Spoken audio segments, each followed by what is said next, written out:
Amen. Muli po, magandang umaga sa lahat ng mga kapatiran ko na nanalangin sa akin at patuloy po na nandyan nag-aabang upang makapakinig po ng salita ng Diyos.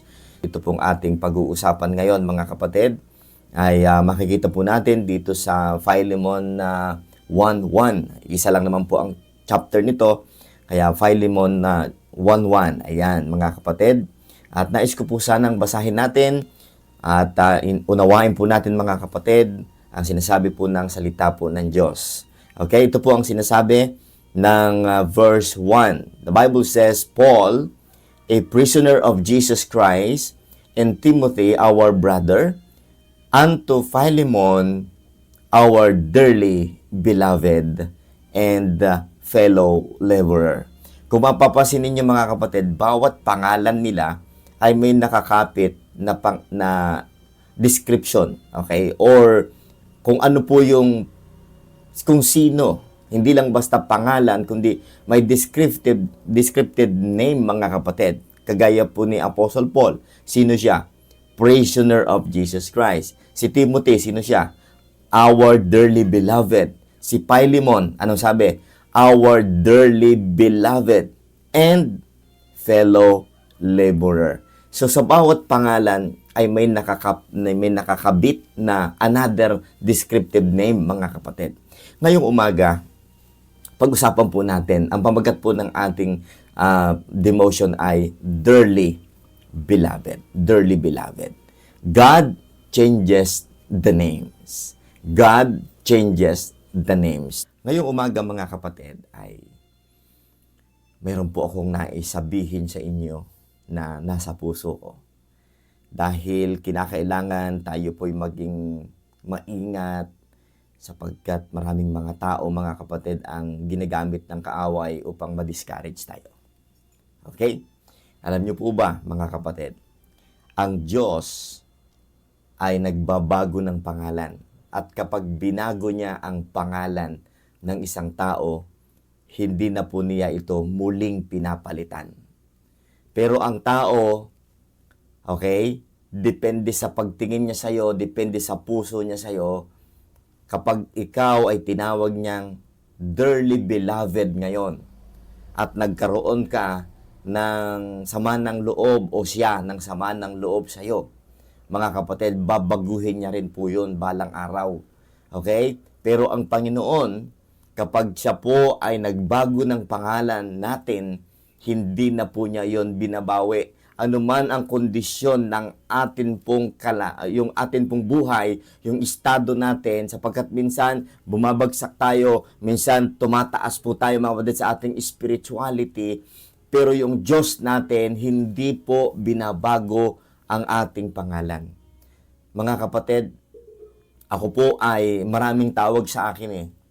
Okay?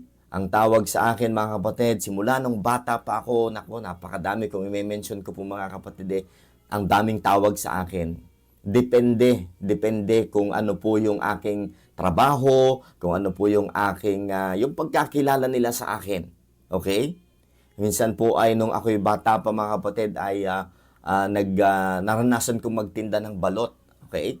Ang tawag po sa akin ay balot. Ayan. Yun ang kilala sa akin, si balot. Okay? Nagtinda ko ng ice cream, ng ice crumble. Sabi sa akin ay ice crumble.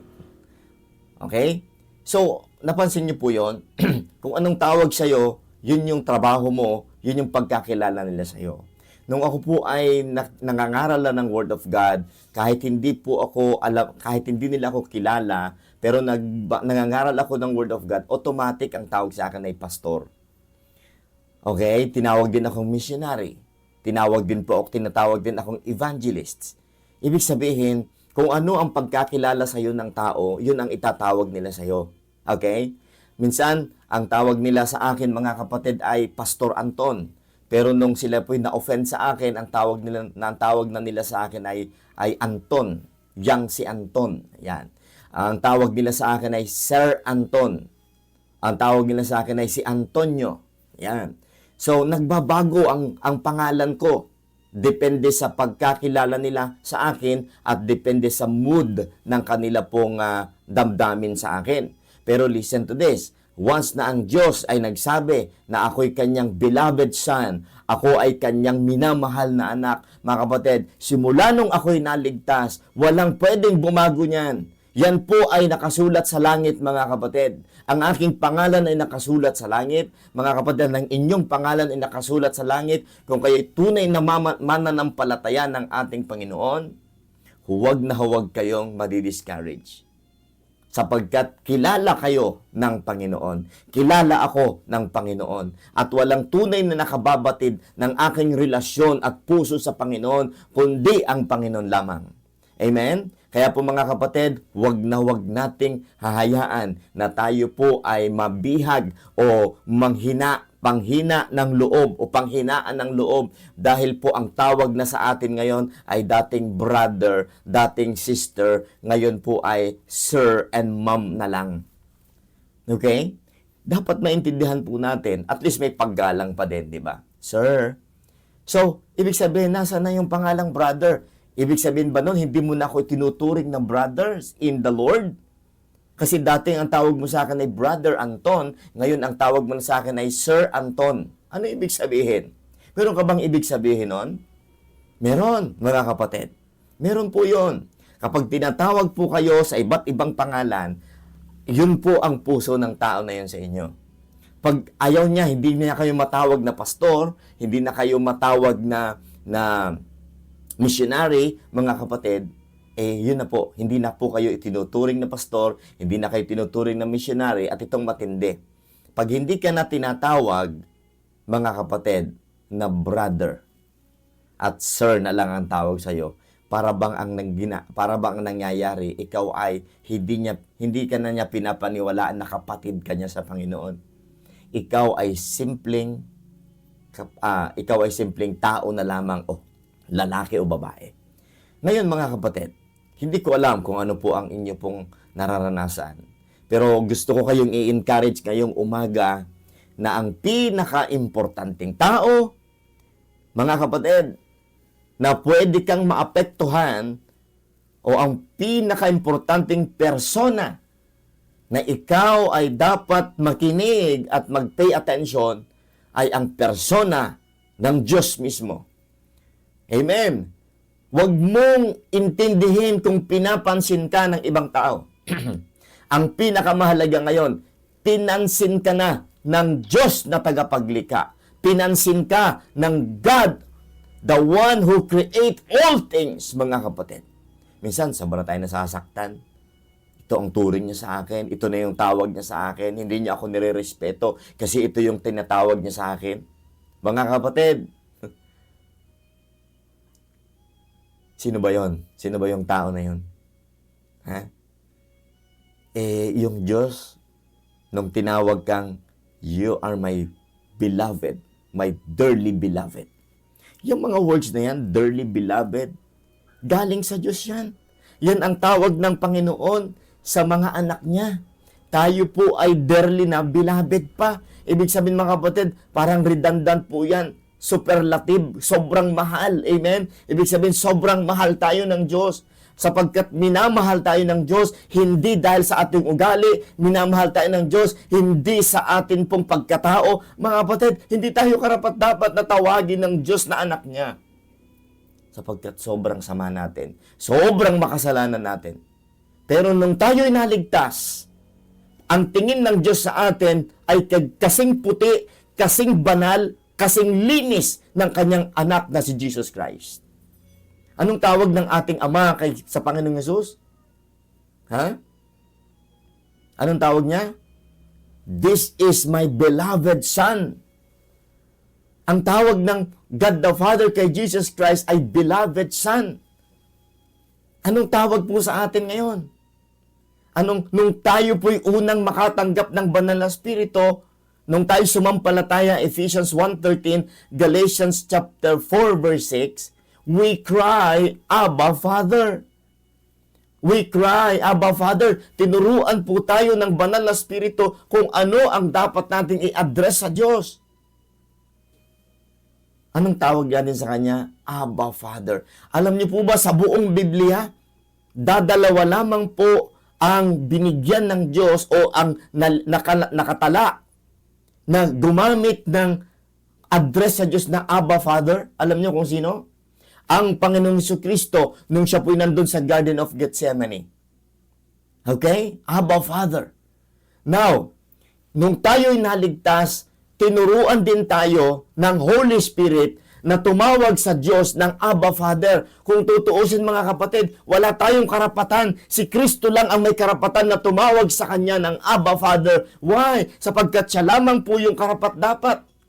Ang Abba Father ay isang lambing, isang natatanging salita, Abba Father. Isang tanging salita na ang tunay na anak lamang ang po pwedeng magsabi nun.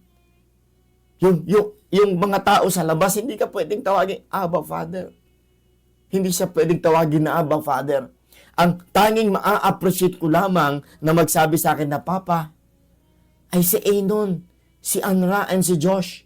Pag may nagsabi sa akin mga kapatid na dumadaan lamang dyan at nagsabi sa akin na tatay ko, hindi ko ma-appreciate yun. Ha? Sasabihin ko, di kita kilala. Ganon din sa Diyos mga kapatid. Kaya po, wag tayong matitinag. Wag po tayo mga kapatid madi-discourage pag may nagbabago ng name natin. Ang Diyos nang binigay sa atin ang pangalang Dearly Beloved Anton. Dearly Beloved, kung anong pangalan ninyo, sige, ilagay nyo na mga kapatid. Tatandaan po ninyo, ang Diyos ay nagbigay sa inyo ng pangalan at kailanman hindi niya na ito babaguhin. Amen. Kung ang tao binabago yung pangalan nyo, ang Diyos hindi yan babaguhin. Amen, mga kapatid. Nabibless lang ako talaga ngayong umaga sapagkat ang tanging persona na pwedeng makaunawa sa'yo, hindi ka i-judge, hindi ka mamaliitin, ay walang iba kundi yung Diyos. Bilhin mo, Diyos na lumikha ng lahat ng bagay, Diyos na nagkatawang tao, namatay sa cross, binigyan ka ng bagong pangalan, a new name in glory. Amen. And it's mine. And yes, it's mine. Kahit na anong sabihin nila, mga kapatid, your name will remain your name because God will be the one. Is the one who gave it to you. Okay? Mga kapatid, yan yung pangalan na nilista sa langit. Okay? Kaya po mga kapatid, wag po tayong matitinag mga kapatid sa mga nagbabago ng pangalan, ha? Tandaan po niyo yan. Listen to this. The names we use for people reveal the condition of our heart toward them. Minsan tayo, inisip natin yung tawag ng iba sa atin, ikaw, paano mo tinatawag ang ibang tao? Baka naman ikaw yung may maling puso sa kanila. At binabago mo yung tawag sa kanila. Ha? Dating tawag mo, pastor. Ngayon ay, impostor. Ha? Baka naman ikaw ang may bad heart at hindi sila. Kung ano ang tawag mo sa isang tao, naririnig man niya o di naririnig, ayun, si impostor pastor. Pag yan po ang tawag ninyo, mga kapatid, check your heart. Sapagkat naririnig ng Diyos ang inyong bibig. At nababasa ng Diyos ang inyong isip. At nakikita ng Diyos ang inyong puso. Lahat tayo ngayon ay magpasakop sa salita ng Diyos. Huwag tayong maging proud. Huwag tayong mga kapatid maging palalo sapagkat tayo po'y kinahabagan din lamang ng Diyos. Amen, amen. Now, listen to this. When someone is bitter, the tone changes. Kapag ka masama ang loob sa iyo ng tao, nagbabago ang salita niya sa iyo. When someone loves deeply, the words soften. Pag sobra kang minamahal ng tao na yon, yung salita niya nagiging soften. Okay? Paul did not merely call Philemon a member or brother. Yes, he called him dearly beloved. Philemon, our dearly beloved. Di ba? Ayan ang text natin. Unto Philemon, our dearly beloved. and fellow laborer. See? Nakita nyo kung paano tinawag ni Apostle Paul si Philemon? That was not flattery. Hindi po yan pambobola. That was grace flowing from a transformed heart. Kapatid, paano nyo tinatawag ang isang tao? At papaano kayo tinatawag ng ibang tao? Huwag na natin problemahin kung anong tawag nila sa atin. Wala tayong magagawa doon kung yun ang tingin nila sa atin. Amen? Ang ating atupagin, mga kapatid, ay paano natin tinatawag sila. Kasi bahala sila sa Panginoon. Basta ang mahalaga sa atin ngayon, huwag tayong maging partaker o huwag tayong makontaminate, huwag tayong mahawa kung anong kanilang espiritu. Okay? Maging patuloy tayong pure sa harap ng Diyos. Sapagkat masisira lang ang araw natin kung papansinin natin sila. In Scripture, names matter. Alam niyo po ba, sa Bible, napakahalaga ng pangalan. They reveal identity, calling, relationships. A name can wound. Ang isang pangalan ay pwedeng makasugat. A name can heal. Ang isang pangalan ay pwedeng makagaling din. Alam niyo ba, pag kinawag niyo po ako sa pangalang gusto niyong mangyari sa akin at lagi yun ang naririnig ko, yun ang magiging ugali ko. Pero pag tinawag niyo ako sa bagay at sa nais ninyong mangyari sa akin, yun ang mangyayari sa akin. Pag sinabi niyo sa akin na, pastor, missionary, lagi kong naririnig yun.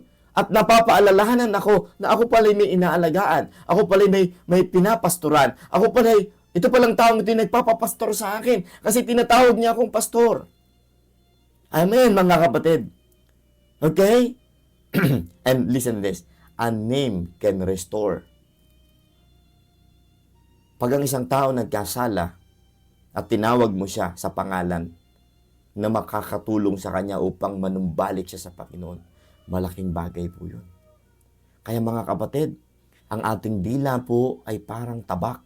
Ang ating dila po, mga kapatid, ay parang kutsilyo. Isang sharpened, mga kapatid, sharp, double-edged sword. Ang ating mga dila. Kung anong sasabihin natin, pwedeng makasugat, pwedeng makagaling, pwedeng makapanumbalik, pwedeng makawasak ng buhay ng ibang tao. Anong sinasabi dito, mga kapatid, sa Proverbs 22 verse 1? Proverbs 22 verse 1. The Bible says, a name is rather to be chosen than great riches. Grabe, no? Ang isang pangalan daw na mabuti ay mas mabuting piliin kaysa sa napakadaming kayamanan. Ano ang sabi pa? And a loving favor rather than silver and gold. Ibig sabihin, mga kapatid, mahalaga pala ang pangalan. Okay? This morning, mga kapatid, hayaan po ninyong ating pag-usapan kung gaano kahalaga to. Let us consider what it means to be called and to call others. Mga kapatid, gaano kahalaga na tawagin kang dearly beloved? At gaano kasakit na tawagin kang yung bang kasalanan mo, yung nagawa mong kasalanan. Diba? Sa Bible, pag sabi ng Bible, the adulterous woman. The adulterous woman. Sakit nun, di ba? Pag tinawag kang the adulterous person. Yan. Kulto yan. Ang tawag doon, the prodigal son. Sakit. The rebellious one. Sakit, di ba? Masakit yun, mga kapatid. Pero praise the Lord, ang isang tao ay hindi tinatawag ng Diyos. Yung kanyang positional name. Maaring magbago talaga. Kasi, sa totoo lang po, mga kapatid, dadapa tayo eh. Bumabagsak tayo. Hindi natin kontrolado yon. At huwag tayong masyadong maging palalo, mga kapatid. Minsan, pinapayagan ng Diyos na mahulog tayo, madapa tayo, at matawag tayo ng ganun. Part yun ng consequence ng ating kasalanan. Naalala ko, mga kapatid, yung isang tinatawag na brother doon po sa 2 Corinthians chapter 5. Sa bandang huli, ang tawag ni Apostle Paul, that wicked one. Yung wicked one, para sa dyablo yun eh. Pero natawag na wicked because yun yung trabaho niya. Pero huwag kayong mag-alala mga kapatid. Yung ating pangalang panglangit, hindi na po mababago yan. Kasi pwedeng magkamali ang tao. Pwedeng mag-akala ang ibang tao. Pero yung Diyos, kailanman hindi. Yung sinulat niyang pangalan at yung pangalang nakakapit sa identity ni Kristo, hindi na po nababago yun. Kaya mga kapatid, sana tignan natin ang sarili natin kung paano tayo tinitignan ng Panginoon. Yes, nagkakasala pa rin tayo until now. Pero listen, nung tayo'y tinawag ng Diyos na dearly beloved saints, tayo po'y mga santo, tayo po'y mga banal, mga kapatid. At kailanman, hindi na mababago yon. Wala pong tao o Kristiyano na tinawag ng Diyos na saint, pagkatapos nagiging sinner o uli, mga kapatid. Again. Hindi, walang ganun. Ang tinawag ng Diyos na saint, bagaman nagkakasala pa rin tayo, hindi na babalik ng pagiging sinner o gawing tayong sinner ng Diyos. Wala nang nakikilalang sinner ang Diyos. Hindi na tayo nakikilala na sinner ng Diyos nung tayo po ay naligtas. Tayo po ay saint na. Amen? At alam nyo mga kapatid, yun po ang nagbibigay motivation sa akin. Yun ang nagbibigay motivation sa inyo. Every time na nakikita nyo mula sa salita ng Diyos na hindi na bago ang inyong pangalan, hindi na bago yung pagiging saint natin, ibig sabihin, ano man ang mangyari sa atin, hindi na mababago ang tawag sa atin ng Diyos ay saint. Kaya alam nyo, every time na maalala nyo at mabasa nyo ang inyong Bible na ang tawag sa inyo ng Diyos ay saint, santo, nakakahiyang magpatuloy sa kasalanan. Di ho ba? Ikaw ba'y may ginagawang kasalanan ngayon? Hindi bagay sa iyo ang pangalang saint. Pero pinanatili ng Diyos. Hindi bagay sa iyo yung sinner. Yun ang alisin mo, yun ang tanggalin mo, yun ang sikapin mong i-avoid yung mga kasalanan na yun sapagkat hindi ka bagay doon. Hindi ako bagay doon sa mga kasalanan na yon, mga kapatid. Dapat manatili po na ako, kung anong tawag sa akin ng Diyos, dapat ganun ka. Di ba, regardless kung anong tawag sa iyo, ang mahalaga, kilala ka ng Diyos. Kilala mo ang sarili mo. Amen, mga kapatid. Number 1, sa ating point ngayong umaga, God changes names because He changes heart. Throughout Scripture, when God works deeply in someone's life, He often changes their name. Hindi ba kayo nagtataka, bakit binabago ng Diyos yung pangalan? Si Abram, naging Abraham. Pakikita niyo yan sa Genesis 17. Si Sarai, nagiging Sarah. Okay? Si Jacob, ibig sabihin ng Jacob ay deceiver, supplanter. Pero binago ng Diyos na Israel. See? Si Simon was called Cephas, pero sa John 1:42, tinawag siyang a stone. He's a stone. Mga kapatid, si Apostle Paul, ang pangalan niya dati ay Saul, binago ng Diyos. Pinalitan niya ng Paul. Makikita natin yan sa Acts chapter 9. And throughout the Bible, kinlaim na ni Paul yung pangalan niyang Paul. Pero ang nakaregister sa birth certificate po niya ay Saul. Amen, mga kapatid. ang pangalan natin ay nakasulat sa langit. Amen, mga kapatid. Kaya po, ang Diyos nagbabago ng pangalan. sino man ang magbago ng pangalan ninyo, huwag kayong maasar, sapagkat yung Diyos na tunay na nagbabago ng pangalan, sapagkat sa yung Diyos na tunay na nagbabago ng puso, ay di kailanman papalitan pa ang pangalan mo. Amen, mga kapatid. A new name signified a new identity and new purpose. Praise the Lord. Amen. And when we come to the Apostle Paul, even he experienced transformation. Once known for persecuting the church, Saul, the one who persecuted the church, he later tenderly, graciously, affectionately, his name became Paul. The man who once breathed out threatenings now breathes out love. Breathes out love. Dati, breath out threatenings. Ngayon, breath out love. Mga kapatid, wala tayong magagawa kung babaguhin ng tao ang pangalan natin. Kasi ang pangalan po natin nakadepende kung paano tayo umaasal. Pero, ang mahalaga, yung Diyos, hindi niya tayo binabalik sa ating tawag ng pagiging makasalanan. Nananatili po tayong binago ng Diyos. Kaya sana ito maging motivation factor natin upang hindi tayo bumalik sa dati nating pagkatao. This reminds us of 2 Corinthians 5:17.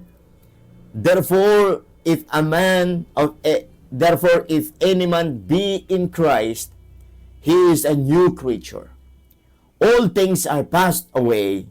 Behold, all things are become new. Even our name become new, mga kapatid. Kaya po, ang Diyos yun, mga kapatid, ang Panginoon yun. When God changes a heart, He changes how we see people. He changes how we speak about people. He changes how we treat people. The language of grace replaces the language of condemnation. Maraming mga tao, ang laman ng bibig, condemnation pa rin. Baka iingatan natin kung anong tawag natin sa isang tao.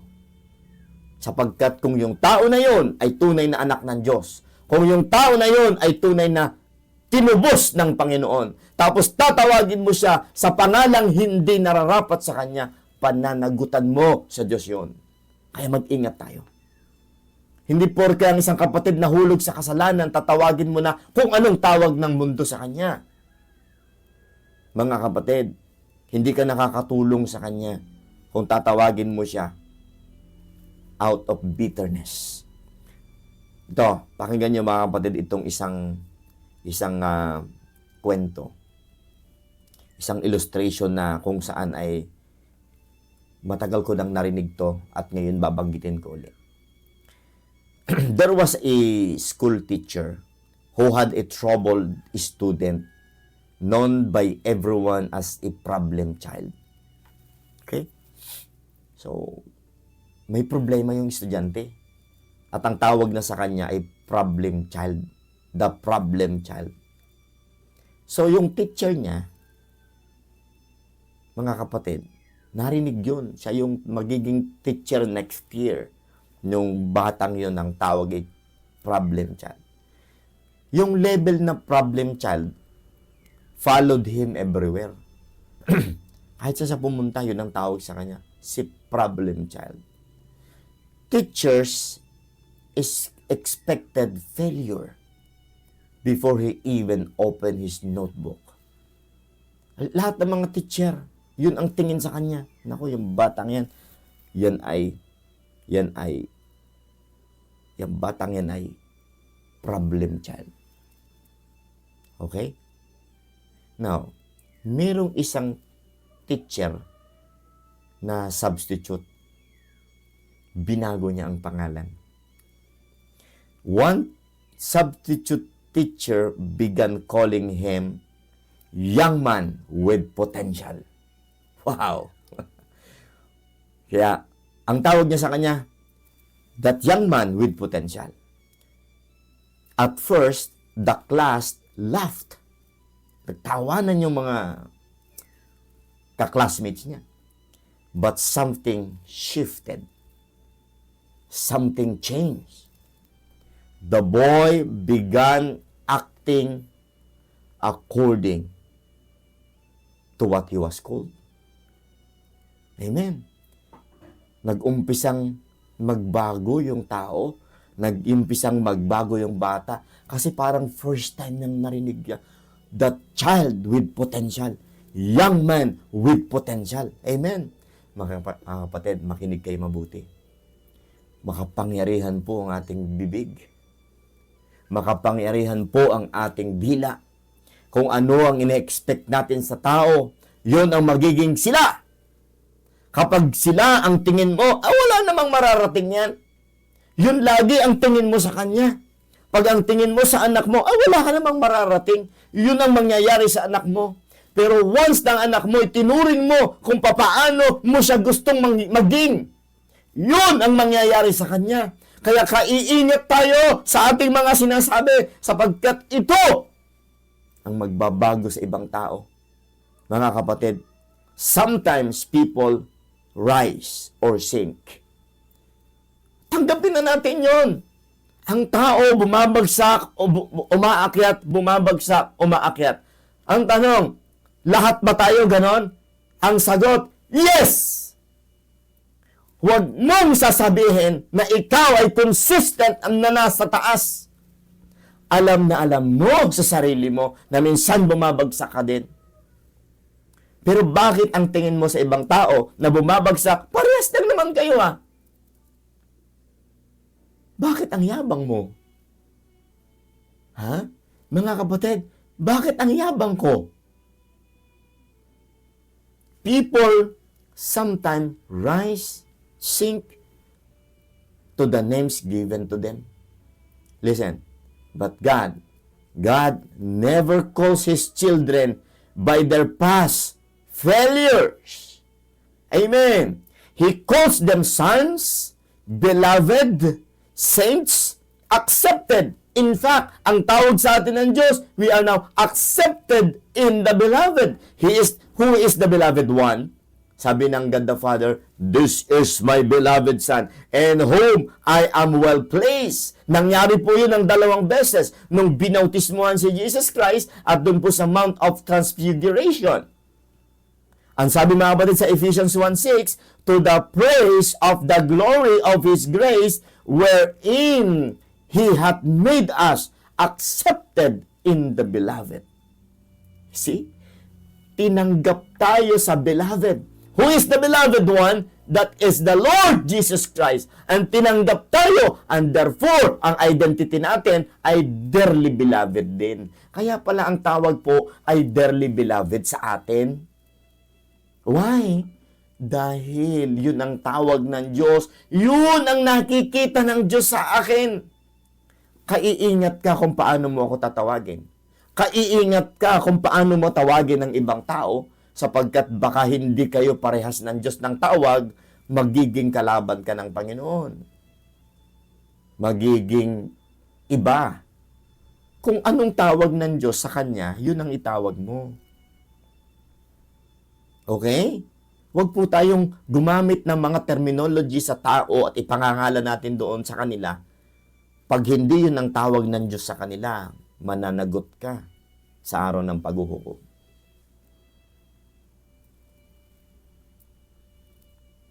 Kaya umayos tayo mga kapatid. Amen. May the Lord help us. We need this kind of preaching. Number 2, a good name reflects a gracious heart. Paul writes unto Philemon, our dearly beloved. This is not casual wording. Paul is setting the tone of the entire epistle. Before addressing a sensitive matter, involving Onesimus, he affirms Philemon value. Wow. Di ba? Kung tutuusin, pwede niyang tawagin si Philemon na, ibang pangalan kasi para bang sabihin na natin na nagalit siya, nagtanim siya ng bitterness kay Onesimus. Pwede siyang tawagin ni Apostle Paul kung ano yung kalagayan ng puso niya. Pwede niya sabi niya, my brother, pwede namang brother, a bitter heart to Onesimus. Di ba? Pwede naman yun eh. Pero hindi niya sinabi. Ang sinabi niya, kasi mga kapatid, hindi naman po dahil sa yun ang kanyang nangyayari sa isang kapatid, dapat tawagin mo siyang ganon. Kasi hindi lalong makatulong sa kanya yon. Ang tawag mo sa kanya, kagaya ng teacher kanina, kahit na totoo naman na problem child yung bata na yon, yung isang substitute teacher, hindi niya tinawag na ganon. Ang tawag niya ay young man with potential. Abay, nagbago. Ganon dapat ang itawag mo. Ha? Kaya yung mga pastor na nagpapatawag ng reverend, yung salitang reverend kasi, para lang sa Diyos yun. Ha? Kinuha ng mga pastor, tinalagay na sa pangalan nila. Reverend, reverend, reverend. Kaya ano nangyari? Untouchable na sila. Napansin niyo ba yan? Yung mga taong tinatawag na reverend, sabi niya, huwag mo kong tawaging pastor, ha? Hindi ako basta lang pastor. Ako ay reverend. Ha? Mga kapatid, tingnan nyo, mga untouchable sila. Kasi, delikado yung pangalang reverend pag binigay mo sa hindi nararapat. Sapagkat yun ang nagiging kanya, yun ang nagiging puso niya. Ang tawag niya sa sarili niya, reverend. Kaya, bigyan mo ako ng pinakamataas na paggalang. At yung paggalang na yun, para lang sa Diyos, kinukuha ng mga pastor ngayon. Magising kayo.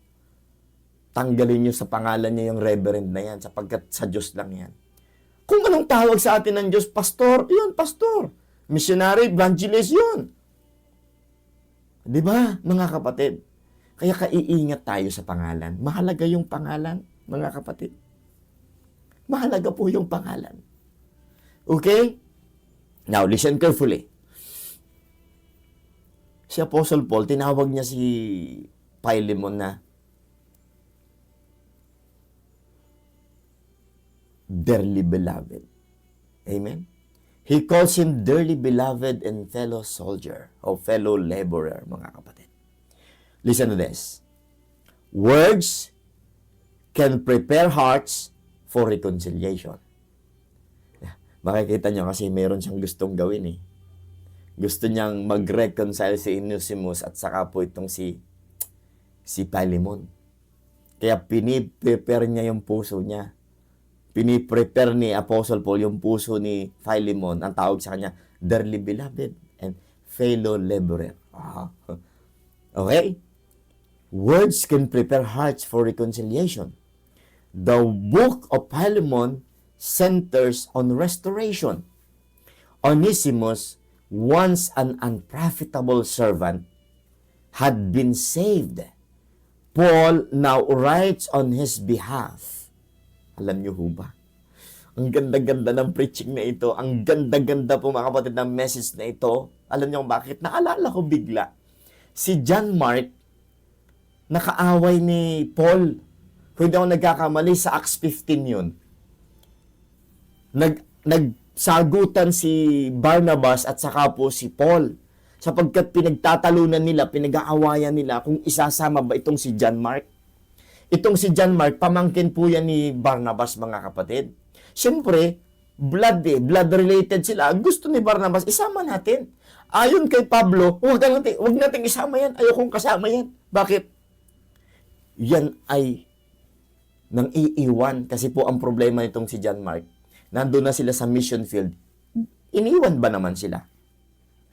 Di ba? Pangit naman nga naman yung ginawa ni John Mark, mga kapatid. Pero alam nyo, nung si Apostol Pablo mamamatay na, nung siya po'y malapit ng bitayin, ang bilin po niya, isama mo si John, for he is profitable unto me.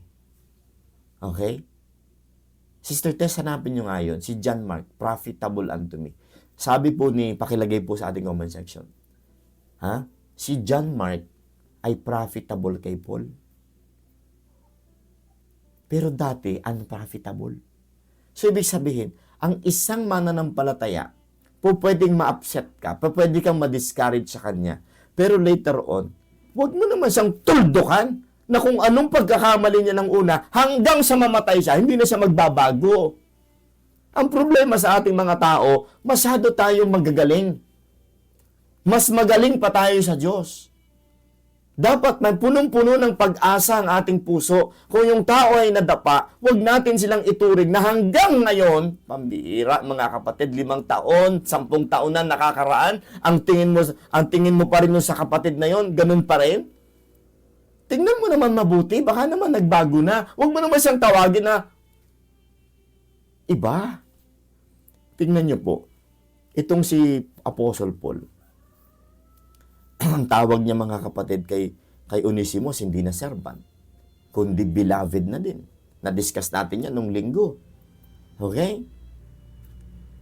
The book of Philemon centers on restoration. Onesimus once an unprofitable servant. Then, na-save siya. Paul now writes on his behalf. Notice how Paul describes Onesimus. Tingnan nyo. Tingnan nyo mga kapatid sa Philemon 1:10. Philemon 1:10. I beseech thee for my son, Onesimus. Di ba? Ang ganda ng tawag ni Paul. Ha? Ito ay aking anak. Si Onesimus, anak ko to. Oh. Pero tingnan nyo doon sa taas. Doon sa text natin. Ang sabi ni Paul kay Philemon. Unto Philemon, our beloved, our dearly beloved. Then pagdating kay Onesimus, anong sabi niya mga kapatid? Anong sabi niya kay Onesimus? Ha? I beseech thee for my son Onesimus, whom I have begotten in my bonds. Di ba? Ang galing, ha? Pagdating sa verse 11, sabi niya, which in time past was to thee unprofitable, but now profitable to thee and to me. Ay, naku po. Kung ganyan ang pagkaka-describe mga kapatid ni Apostle Paul dito kay Onesimus, napakagaling na mediator nitong si Paul. Napakagaling po niyang hindi siya sulsul, mga kapatid. Hindi siya yung kapatid na nanunulsul. Maraming Kristiyano, sa halip na maging mamagitan upang mag-reconcile ang dalawang kapatid, pumapagitna pa, ayon, ingat kayo doon. Ingat kayo doon. Huwag niyong papansinin yun. Huwag niyong i-message yun. Delikado yun. Nakakahawang espiritu doon. Ganyan ang mga bibig ng maraming Kristiyano ngayon, mga kapatid. Sa halip na maging gagaya ni Apostol Pablo, na ayusin ang salita para mag-reconcile sila, wala mga kapatid. Once he was just a running away servant, now he is called a beloved, a brother beloved. Tingnan niyo verse 16. Verse 16. Not now as a servant, sabi niya, not now as a servant, but above a servant. Ha? A brother beloved. Tingnan niyo. Alam niyo, hindi bolero yan si Pablo. Mapapansin niyo mga kapatid, sa lahat ng sulat niya, inaayos niya ang tawag sa kapatid. Parang redundant minsan, parang napaka-bolero talaga nitong si Paul, si Apostle Paul. Pero mga kapatid, hindi Ganun dapat ang Kristiyano Dapat inaayos natin kung anong itatawag natin sa kapatid. Ayusin natin mga kapatid. Ha? Gumaya tayo kay Apostle Paul. Listen, grace changes labels. The world labels people by their worst mistake. Yun ang mundo eh. Kung anong pagkakamali ng tao, yun na ang nilelabel ng iba. But listen, hindi ka bahagi ng mundo. Kung ligtas ka na, huwag kang makisama sa mundo. Grace identifies them by what Christ has done for them. Okay, tanda nyo, ayusin natin. Dadandanin ko. Nung ikaw ay unbeliever pa, kung ano ang nangyari dun sa tao na yon, yun din ang tawag mo.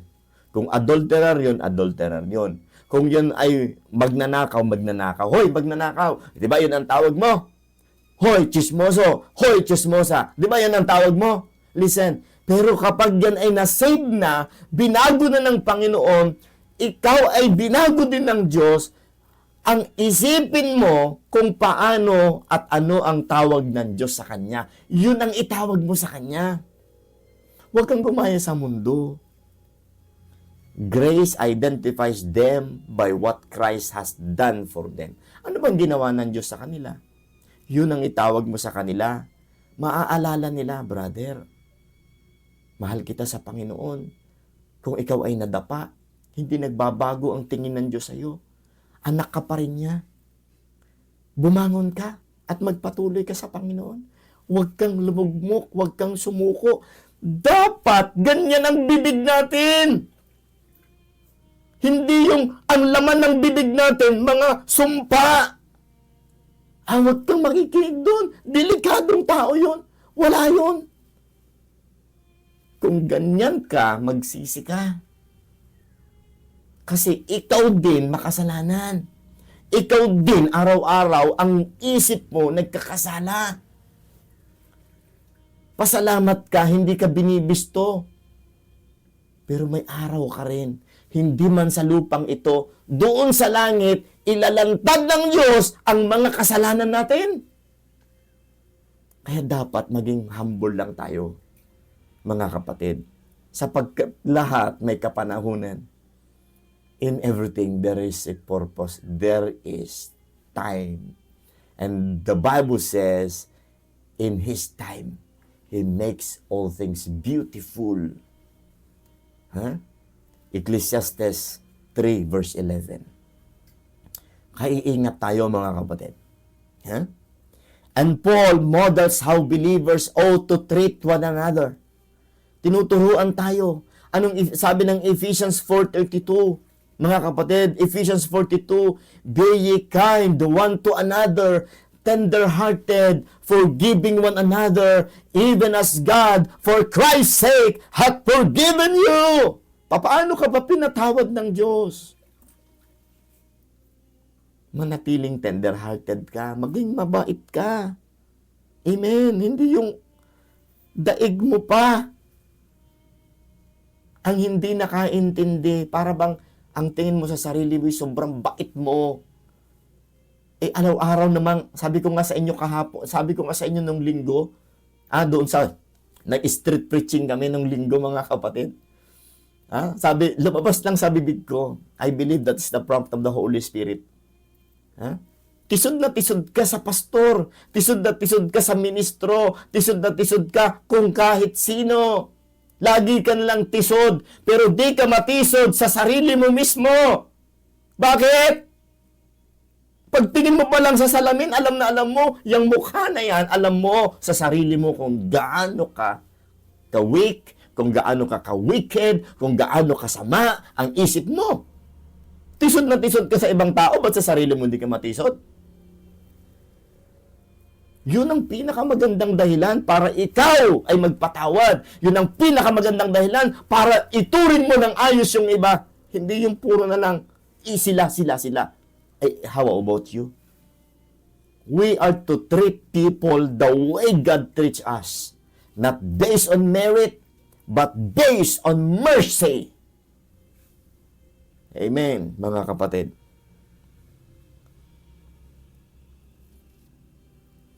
Number 3, sa ating pungin ngayong umaga. Medyo maanghang ba? Masarap ba yung putahe natin ngayon? Pang breakfast ba ito? Or pang dinner?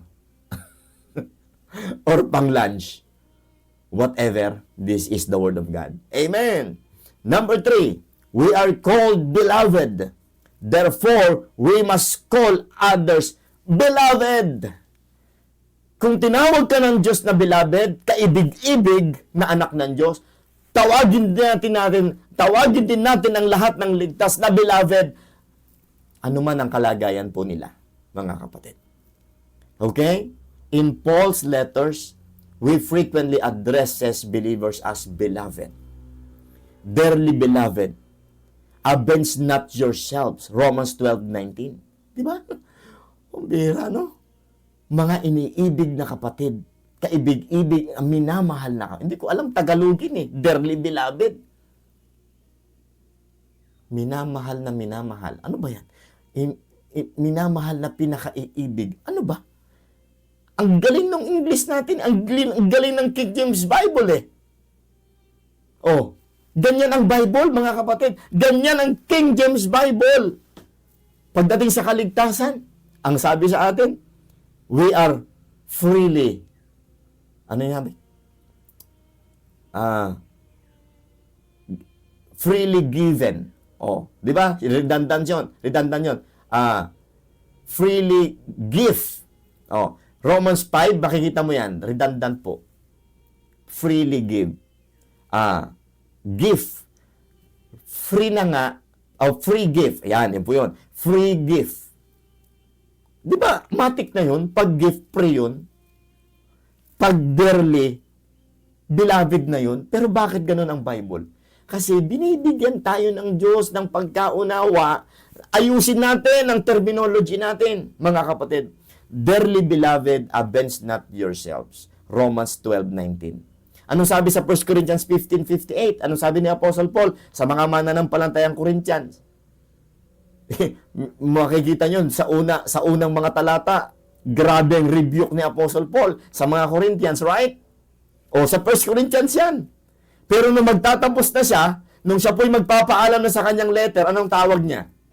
1 Corinthians 15:58. Therefore, my beloved brethren. Oh, di ba mga kapatid? Ganyan si Apostol Pablo. Dapat ganyan din tayo. Sa kabila ng pagkukulang ng ating kapatid, sa kabila ng kanilang pagkabagsak, huwag natin silang ituring kagaya ng pagturing ng mundo. Huwag natin silang tawagin gaya ng tawag ng mundo sa kanila. Tayo po'y magkakapatid. Iisang dugo ang pinambayad sa atin at yun ay dugo ng ating Panginoong Jesucristo. Huwag nating yurakan ang pinakasisinta, ang pinakaiibig ng Diyos. Amen. Philippians 2:12, the Bible says, wherefore, my beloved, as ye have always obeyed. Kita niyo yan? Ang ating Apostol Pablo, mabulaklak ang dila. At dapat lang, hindi yan pambobola. Pinipili at dapat lang ating piliin ng ating salita, lalo na sa ating kapatid. Why does he use that language? Because he is how God sees us. Ano ibig sabihin? Bakit ganun ang tawag ni Apostol Pablo sa mga Kristiyano? Alam niyo kung bakit? Sapagkat may mata si Paul gaya ng mata ng Diyos. Pwede bang mag-pray tayo sa Lord na, Lord, pahiram ng inyong mga mata upang makita ko ang kapatid ko sa inyo kung papaano mo sila tinitignan. Kasi mata pobre yung mata natin eh. Judgmental yung mata natin. Humiram tayo ng mata ng Diyos. Kagaya po ng mata ni Apostol Pablo. Hindi niyo kailangan manghiram. Bakit? Ang Holy Spirit nasa atin. Diyos ang banal na Spirito. Kapag nagwo-walk tayo in the Spirit, we shall not fulfill the lust of the flesh. Ibig sabihin, kung papaano yung pananaw ng Diyos, yun na nagiging pananaw na natin. Kung anong nakikita na ng Diyos, Dahil punong-puno tayo, puspos na tayo ng puspos tayo ng banal na spirito. Yun na rin yung nakikita natin sa mga tao. Therefore, makinig kayo, yung mga taong sinasabi nilang spiritual at holy sila, pagkatapos ang lumalabas sa bibig, puro judgmental, puro po pang lalait sa kapwa, sinasabi ko sa inyo, hindi sila tunay na spiritual. Akala lang nila yun.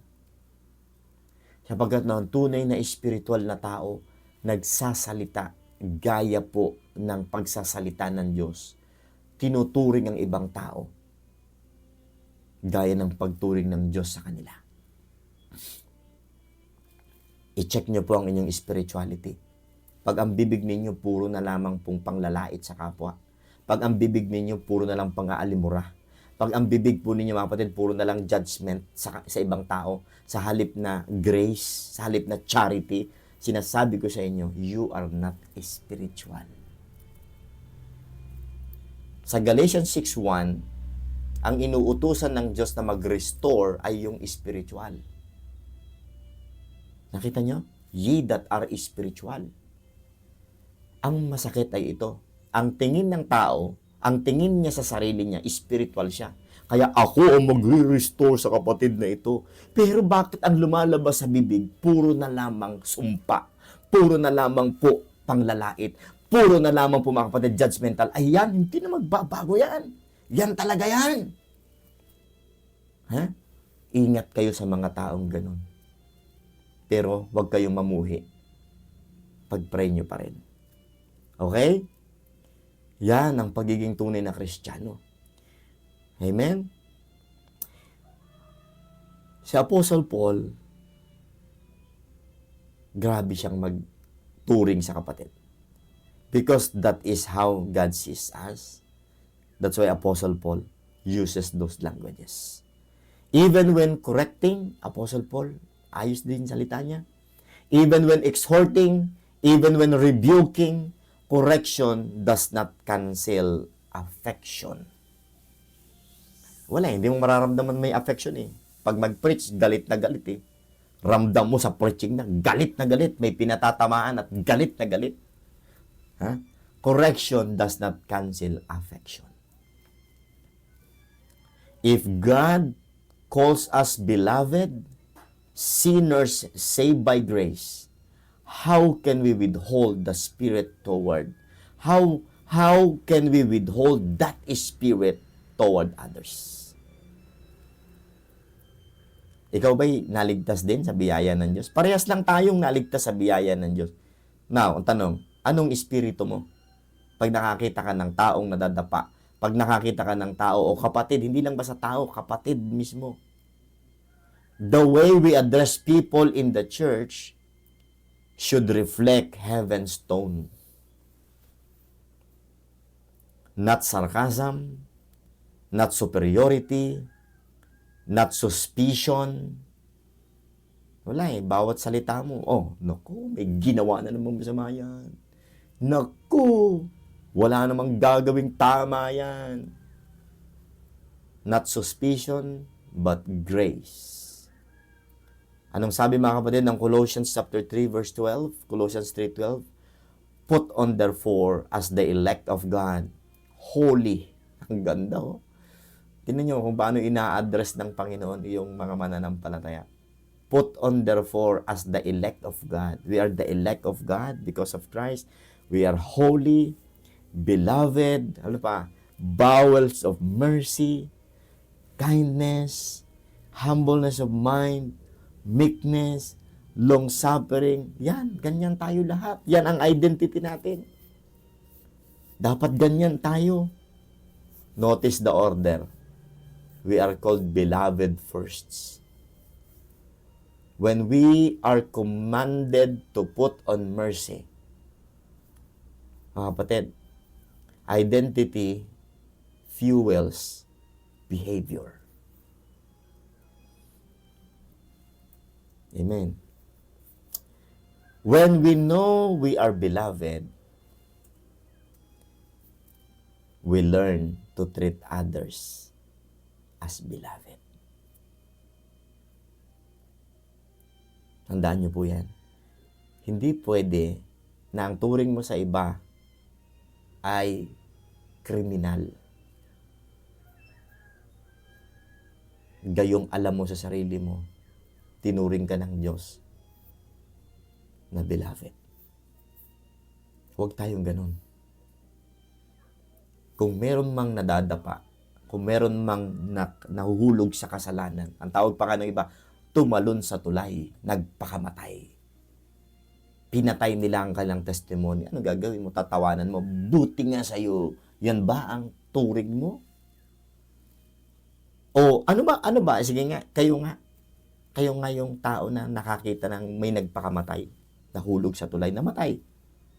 Diba? Nagugulat kayo. Ha? Kapag mahal mo sa buhay, iiyak ka talaga eh. Bakit mo ginawa yan? Diba? Iiyak ka eh. Pero bakit may tao na ganun? Yan, buti naman natapos na ang kanyang masasamang araw. Buti nga sa'yo. Ganyan ka ba sa kapatid mo? Nadapa na nga, tatawanan mo pa, imamak mo pa.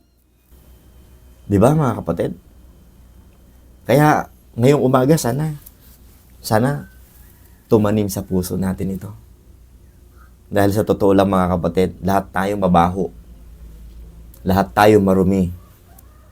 Lahat tayo may mga sikretong iniisip na hindi maganda. Huwag tayo magkunwaring malinis. Sapagkat ang kalinisan lang na nakikita ng Diyos ay yung paglinis ni Kristo sa atin. Kaya dapat mahabag tayo, malungkot tayo, umiyak tayo sa mga kapatid na nahuhulog sa kasalanan. Hindi yung galit na galit tayo. Akala naman natin hindi tayo mahuhulog din. Sa totoo lang, nahuhulog naman tayo lahat sa kasalanan. Sa isip, sa salita at sa gawa. Pero kailanman hindi tayo ibinalik ng Diyos sa dating identity natin. Hindi. Kaya huwag na huwag niyong gagawin yan sa kapatiran. For our conclusion ngayong umaga, the book of Philemon is a living picture of the gospel at work in relationships. Paul calls Philemon dearly beloved. He calls Onesimus brother beloved. He treats both with dignity and grace. And behind it all is truth. We ourselves are accepted in the beloved. A good name is better than silver and gold. But the greatest name we carry is not the one given at birth. It is the name given in Christ. We are beloved. We are beloved. May we speak to others the way God speaks to us. May our words reveal a heart shaped by grace. And may those around us rise because we choose to see them not by their past, but by God's work in them. And to Philemon, our dearly beloved. Naway, yan ang tawag natin sa lahat ng tinubos ng Panginoon ng dugo. Hindi man natin gustong ugali nila, hindi man natin gustong pamamaraan nila, but wag natin silang ituring gaya ng pagturing ni Satanas sa kanila. Dapat ituring natin sila kung paano sila itinuring ng Diyos. Mga kapatid, wag tayong lagi maghanap ng tao kung sinong sapul sa preaching na to. Tignan natin ating sarili. What do your words reveal about your heart? Okay? Again, what do your words reveal about your heart? Ano po ang nire-reveal ng inyo pong mga salita? Yun po yung nalaman ng puso nyo.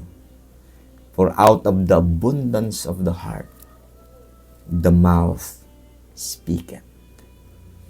Nawa po, nagkaroon ng effect sa inyo. ang conviction, ang salita ng Diyos sa inyo. Mga kapatid, umaamin po ba kayo na tayo po ay may dapat ayusin sa buhay natin?